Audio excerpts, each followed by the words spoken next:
I was with my ex-boyfriend for 3 years. Wonderful, loving relationship. Mostly. In April, I became pregnant with our first child. Unfortunately, that's when he was away for work. I told him over the phone, as we were in a long-distance relationship at that time, and he completely disconnected from me and said that he did not want a child. I understood his point of view, but I decided with him or without him, I was going to raise the baby. By 16 weeks, 4 months, into my pregnancy, we were no longer talking and were broken up, but thankfully, I have a great support system. Fast forward to early November, we start talking again, work out our issues. He decides he's in this. He's still away due to his job, but we're making it work. Baby had other plans and came early. He was working in another state and was able to get leave to come see our baby, who was staying in a hospital in my state. I went to see her every day until I got very sick with strep throat and was not able to go see her for a few days, but did the best I could to keep in touch with the hospital. This is where the issue comes in. I had earlier been discussing with the hospital to have her transferred so she could have a heart surgery that isn't done where I live. So she'd have to go to a different hospital, a state over, to get it done. I did not give them the go-ahead as I wanted my partner at the time, her dad, to finally get to see her. I was feeling better. He had his time off work, so we go to the hospital to see her along with his mom, who I want to add has a very strong hold over him, to put it. We go, and I look like a total fool. Hospital says our baby is not there. His mom instantly freaks out and calls me crazy, says all these awful things to me. I tried to explain to her that they might have transferred her and to let the hospital call. Nope. She tells him that I'm a psycho that belongs in a mental ward and that I was never pregnant.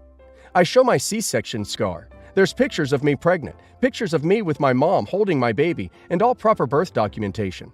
She won't listen nor look, and he believes her. He walked out of my life and completely cut off contact with me. He went back to work in another state. I've contacted a lawyer regarding the hospital transferring my baby without my for sure go-ahead, and I don't particularly need advice on that. I need advice on how to contact my partner and tell him he does have a daughter that I want him to help raise. I'm scared of texting him honestly because I don't want him to get his mom involved even more. I'm devastated. He and his family have abandoned me and our daughter, and while my family and friends are amazing, I would love for him to be a part of her life. File for child support. Let him and his mother try to tell the judge that she is imagining the baby. You need to understand something here. This man took the quickest possible route out of your baby's life. He believed a ridiculous assertion, grasping at it like it was a life preserver. It is convenient for him to disbelieve you, and he will continue to do so no matter what you do in trying to contact him. The only way to get through to him is via the courts. He will not come around about this on his own, because doing so is inconvenient. Stop kidding yourself that this man is ever going to take an interest. But your daughter deserves his financial support, and it is up to you to make certain she gets it. Some background. My sis and I grew up in an abusive house. The A came from my stepmother, who was her actual mother. Stepmom homeschooled us to avoid more people detecting the A. She wasn't actually teaching sis and me anything. She was just A-ing us. I got out when I was 18. I had a really tough time after I left home. I didn't know anything about the outside world, but I found jobs and eventually made friends, and even got married and had a little boy. When she turned 18, sis followed me out. She is 9 years younger than me and even more damaged by her mother than I am. I was homeschooled for 6 years, but halfway through what should have been my high school years, she decided she was sick of me in the house and enrolled me as a freshman in high school. Sis was homeschooled her entire school life. I and my husband took her in. I had been dreaming of helping her escape stepmom for years, but I can't fix a lot of what is wrong with her. Sis can barely even read. She doesn't know half of what a normal adult person should know. She has a crippling fear of leaving the house. Once she got the hang of the internet, she has kind of gotten addicted to games and Facebook. To be fair, the same thing happened to me, and I still struggle with it. We tried to put her in college, but she could not keep up and had to drop out. She's gotten jobs, but ends up quitting all of them. Sis lived with us for 3 years. During that time, my marriage deteriorated. My husband lost his job and got on unemployment. I had 2 jobs and was the only one working while Sis watched my sons. A lot of crap went on, and my marriage was basically over for about a year before we called it quits. We were living with my husband's mother due to lack of money when my sister became pregnant. She was 5 months before she started to show and told me about it. She said it was a boy she had met at school before she dropped out. She said he moved back home to Florida and she didn't know his last name. I urged her to look for him to help pay child support, find out his family's medical history, give her kid a dad, etc. But she insisted she wanted to raise her baby by herself. My husband said we couldn't be living with his mom if my sister had a baby as well as our 2 kids. He went out and got a job. He found us an apartment. We were moving in 1 month. I was overjoyed. This was the most initiative he'd shown in nearly a year. Then I started talking to an old ex of his who had recently gotten a divorce. The talk was all on the phone, large amounts of it in front of me. I thought he was just helping her through a rough time, but the day before we were due to move into the new apartment, he told us he wasn't coming with us. He wanted a divorce so he could be with his ex.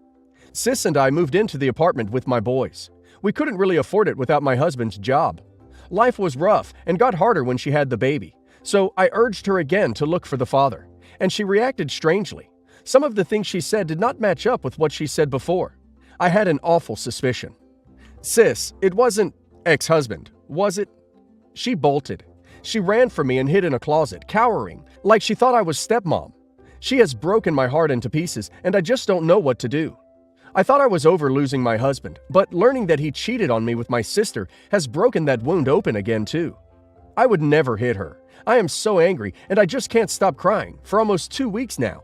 I can barely function at work. I don't want to hold my niece, stepdaughter, whatever, and I don't want to look at my sister's face, but being that she doesn't have a job, she is always there at home. I want to tell my friends, but I'm too ashamed. If I kick my sister out, she will have nowhere to go but back to stepmom. I can't do that to her and my niece, but I can't live with them either. I don't know what to do. Edit.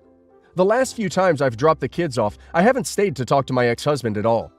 I don't know what to say to him. I think I should be angry, and all I feel is pain. I do not feel ready to confront him or to be able to say what I need to say when I do. I have been trying to have a friendly relationship with him for the sake of our boys. They need their father in their life. Or I thought they did. Now I don't know. I still have feelings for him too. They come and go. Until I found out he is my niece's father, I thought if I ever wanted to get back together and work on it, I would. But now we never can. This is something I can never get over. I will try and help my sister more. Even when I wrote this, I already knew I could not kick her out. She is more like my child than my sister. I cared for her from the time she was born until I left home, and leaving her behind was my biggest regret.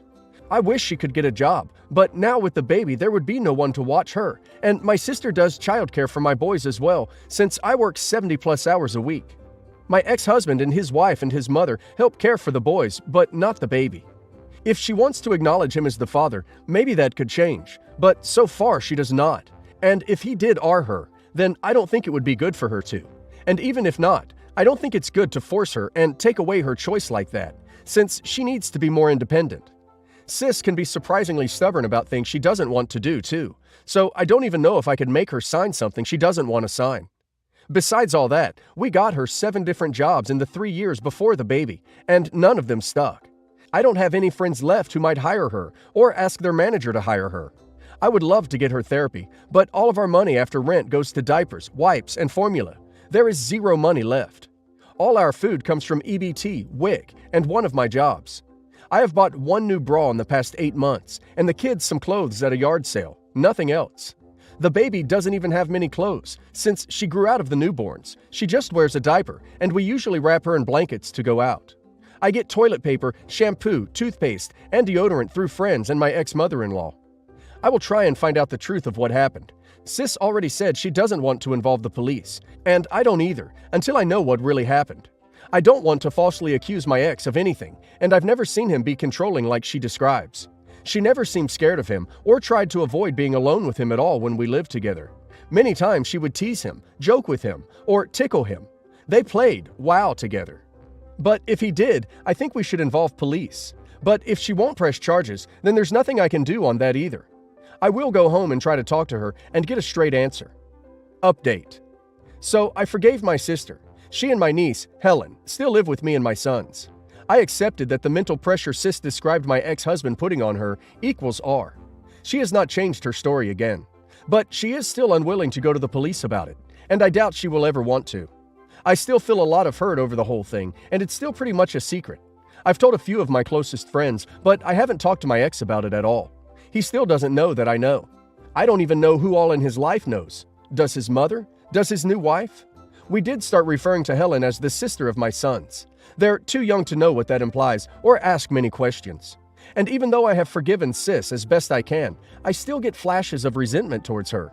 For one thing, we have always talked about how we were A when we were younger together. Like, remember when mom, stepmom did this or that? Since I sat her down and told her I believe her about my ex and the blackmail, she has acted just as casually about using the word R to describe what went on those 3 years.